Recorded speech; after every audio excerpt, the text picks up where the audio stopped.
सभी को जय मसीह की। हमारे जीवित खुदा यीशु मसीह के नाम से फिर से आप सबका एक बार मैं हार्दिक स्वागत करता हूँ। मैं अपने परमेश्वर पिता को धन्यवाद देता हूँ कि अभी तक हम लोग जिंदा पाए जाते हैं। आप लोग जैसे जानते हैं मैं कलकत्ता शहर में रहता हूँ और कलकत्ता शहर अभी भी रेड जोन में है और बहुत सारी जगह ऐसी है जहाँ पे लॉकडाउन धीरे धीरे उठाया जा रहा है और हम लोग अनलॉक 1 में हैं। हम लोग जब लॉकडाउन स्टार्ट हुआ तो लॉकडाउन 1, 2, 3, 4 और अब अनलॉक 1 में है। मैं न्यूज़ देख रहा था कि हर दिन लोग मर रहे हैं और ऑलमोस्ट आज जब मैं न्यूज़ देखा 2,46,000 2,46,000 क्रॉस कर गई। पर मैं इस महामारी के समय में भी बताना चाहता हूँ, मैं परमेश्वर का धन्यवाद करना चाहता हूँ क्योंकि परमेश्वर ने मुझे जिंदा रखा है। परमेश्वर का वचन कहता है कि परमेश्वर अपने संतानों को अपने बाएं हाथ से नहीं पर अपने दाहिने हाथ से पकड़ के रखा है। परमेश्वर भी सोचता होगा कि बायां हाथ से हम लोग गंदा काम करते हैं पर हमारा दाहिना हाथ जो होता है वो अच्छे काम के लिए होता है। इसीलिए परमेश्वर का वचन कहता है कि मैंने तुझे अपने बाएं हाथ से नहीं पर मैंने तुझे अपने दाहिने हाथ से पकड़ के रखा। हमारा परमेश्वर कितना भला है, हमारा परमेश्वर कितना महान है। आज परमेश्वर ने अगुवाई किया मैं कुछ देर के लिए आपके सामने आऊं और कुछ विषय को लेकर मैं आप लोगों से बातचीत करूं।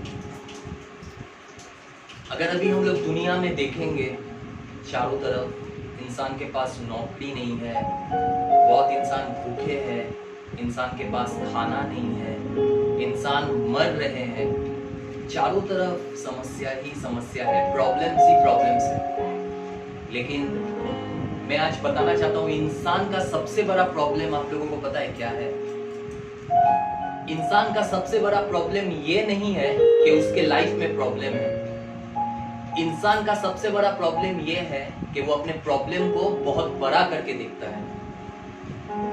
परमेश्वर का वचन कहता है तुम चिंता करके ना एक दिन बढ़ा सकते हो ना तुम चिंता करके एक दिन घटा सकते हो। अगर आप मत्ती की किताब में जाएंगे उसके 6 अध्याय और उसके 34 पद, अगर कोई इंग्लिश में पढ़ना चाहते हैं, Matthew chapter 6 verse 34।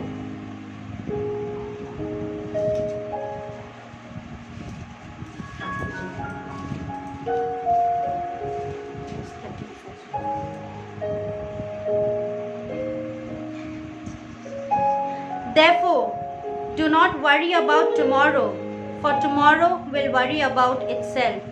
Each day has enough trouble of its own. Amen. परमेश्वर का वचन कहता है आज का जो तकलीफ है आज के लिए काफी है और हमारा जो परमेश्वर है वो हमें आज में जीना सिखाता है। वो कल के बारे में हमें नहीं कहता कि तुम कल के बारे में सोचो, तुम कल के बारे में चिंता करो। मैं कभी कभी इंसानों को देखता हूँ कल के बारे में सोच सोच के इंसान डिप्रेशन में चला जा रहा है। कल के बारे में सोच सोच के इंसान डिप्रेशन में जा रहा है, बीमार हो जा रहा है, तकलीफ झेल रहा है। मेरे प्रिय भाई बहन जो इस समय इस वीडियो को देख रहे हैं, मैं आपको बताना चाहता हूँ परमेश्वर ने सब कुछ अपने कंट्रोल में रखा है। आपको चिंता करने का जरूरत नहीं है। परमेश्वर कहता है आसमान के पंछियों को देखो। आपने कभी देखा है सुबह में पंछी जो होते हैं वो उठ के काम में जाते हैं, जॉब में जाते हैं? कभी नहीं। परमेश्वर का वचन कहता है अगर मैं उन पंछियों को खिलाता हूं क्या मैं तुम्हें नहीं खिलाऊंगा? हमारा परमेश्वर एक जो फूल उगता है घास में से उसका भी रक्षा करता है, तो क्या परमेश्वर आपका रक्षा नहीं करेगा? मैं आपको बताना चाहता हूं आज का तकलीफ आज के लिए काफी है। आप कल के बारे में मत सोचिए, कल क्या होगा, मैं कल क्या पहनूंगा, मैं कल क्या करूंगा, मेरा कल फैमिली कैसा चलेगा, मेरा जॉब रहेगा नहीं रहेगा। मैं सिर्फ आपको बताना चाहता हूँ हम लोगों ने जो वर्ष पढ़ा 34 पद के उसके पहले ही लिखा है 33 पद में, जो परमेश्वर को खोजता है परमेश्वर उसके हर जरूरत को पूरा करता है। आमीन। जो परमेश्वर को खोजता है परमेश्वर उसके हर एक जरूरत को पूरा करता है। परमेश्वर का वचन कहता है फर्स्ट सीक हिज किंगडम, पहले उसके राज्य की खोज करो। मैं आप लोगों को आज इनकरेज करना चाहता हूँ, आप अपना ध्यान चिंता के ऊपर मत दीजिए, आप अपना ध्यान प्रॉब्लम के ऊपर मत दीजिए, आप अपना ध्यान परिस्थिति के ऊपर मत दीजिए, पर आप अपना ध्यान परमेश्वर की ओर दीजिए। वो परमेश्वर आपको संभालने वाला है। परमेश्वर का वचन कहता है जो माँ 9 महीने गर्भ में रखती है वो भी छोड़ देता है, पर परमेश्वर कभी आपको नहीं छोड़ता। जो माँ 9 महीने गर्भ में रखती है वो भी छोड़ देता है, पर परमेश्वर हमें थाम के रखता है। मैं आज आपको इनकरेज करना चाहता हूँ, आप अपना ध्यान परमेश्वर की ओर लगाएं। जो समय मैं हमेशा बताता हूँ, जो समय हम लोग इस लॉकडाउन में बिताए या अभी भी धीरे धीरे लॉकडाउन उठ रहा है, इंसान कहता है बोर हो जा रहे, बोर हो जा रहे, बोर हो जा रहे। बोर होने का एक ही कारण है, परमेश्वर के साथ उसका संबंध सही नहीं है। वो हर जगह अपने समय को बिता रहा है, पर परमेश्वर के साथ वो अपने समय को नहीं बिता रहा है।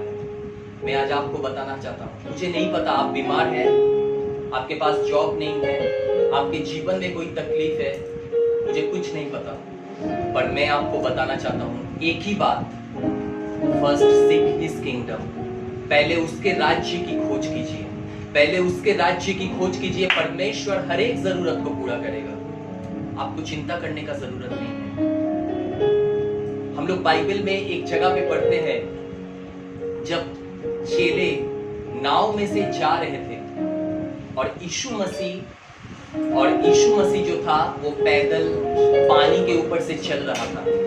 जब चेलों ने देखा कि यीशु मसीह पानी के ऊपर से चल रहा है, तो पतरस ने कहा कि हे प्रभु, अगर ये तू है तो मुझे भी आज्ञा दे कि मैं तेरे जैसे पानी के ऊपर चलूं। और परमेश्वर का वचन कहता है कि यीशु मसीह ने उन लोगों से कहा कि तुम आओ, और पतरस जो है वो पानी के ऊपर आता है। और वचन ये बताता है जब तक वो पानी के ऊपर चल रहा था वो डूबा नहीं। वो जब तक यीशु मसीह की ओर देख रहा था वो डूबा नहीं, पर जहां उसने अपनी नजर यीशु मसीह की ओर से हटा के तूफान की ओर लगाया, उसी समय पतरस डूबना स्टार्ट किया। मैं आज आप लोगों को बताना चाहता हूं, अपना नजर परमेश्वर की ओर लगाएं। परमेश्वर आपको कभी डूबने नहीं देगा। अपना नजर आप यीशु की ओर लगाएं। यीशु मसीह कभी भी आपको गिरने नहीं देगा। परमेश्वर का वचन, जैसे मैंने शुरू में कहा था, परमेश्वर का वचन कहता है कि वो हमें थाम के रखा है। परमेश्वर ने हमें थाम के रखा है। आपको बस एक ही काम करना है, आपको भी उसे थामना है, आपको उसे खोजना है, उसके राज्य को खोजना है। और परमेश्वर का वचन कहता है, उसका वादा है, वो आपको कभी नहीं छोड़ेगा। आमीन। मैं आपको इंकरेज करना चाहता हूँ। एक और बात जो मैं आप लोगों को बताना चाहता हूँ, हम लोगों का फेसबुक पेज में जो ट्रिनिटी फेलोशिप का पेज है, आप लोगों ने बहुत प्यार किया, आप लोगों ने बहुत सारे लाइक किए, आप लोगों ने उसको बहुत सहारा। और मैं आज कुछ आप लोगों को बताना चाहता हूँ। ये जो हम लोगों का ट्रिनिटी फेलोशिप है, हम लोग एक छोटा सा टीम है और यहाँ पे कोई लीडर नहीं है, कोई कुछ नहीं है। हम लोग सब एक साथ मिलके परमेश्वर के काम को कर रहे हैं, क्योंकि परमेश्वर का वचन कहता है कि उसके आने का दिन बहुत नजदीक है। और मेरा यही कोशिश है कि परमेश्वर का वचन औरों तक पहुंचे, परमेश्वर का वचन और भी आगे बढ़ाया जाए, और भी लोग परमेश्वर को जाने। और मैं आज आप लोगों को बताना चाहता हूं, जैसे फेसबुक में आप लोगों ने हमारे ट्रिनिटी फेलोशिप के पेज को लाइक किया है, सब्सक्राइब किया है, ठीक उसी तरीका से हम लोगों का यूट्यूब में भी चैनल आया है। आप उसे ट्रिनिटी फेलोशिप जाके सर्च कर सकते हैं, आप उसको लाइक कर सकते हैं, आप उसको शेयर कर सकते हैं, और आप उसको सब्सक्राइब कर सकते हैं। और हम लोगों का इंस्टाग्राम का भी पेज है, वहाँ पे आप लोग जा सकते हैं। आप लोग जाके वहाँ पे भी ट्रिनिटी फेलोशिप को सर्च कर सकते हैं। और मेरा एक हम्बल रिक्वेस्ट आप सबसे है, लिंक वीडियो के नीचे दिया होगा, काइंडली आप उस लिंक को सब्सक्राइब करें और हमारे जो चैनल है उसको और भी आगे बढ़ाए, ताकि और भी लोगों तक परमेश्वर का वचन पहुंचने पाए। मैं विश्वास करता हूं आज का ये छोटा वीडियो से, ये छोटा सा वचन से परमेश्वर ने आप सबको बहुत आशीष किया होगा। परमेश्वर आप सबको संभाल के रखे, परमेश्वर आप सबको और भी आशीष करे। सभी को जय मसीह की।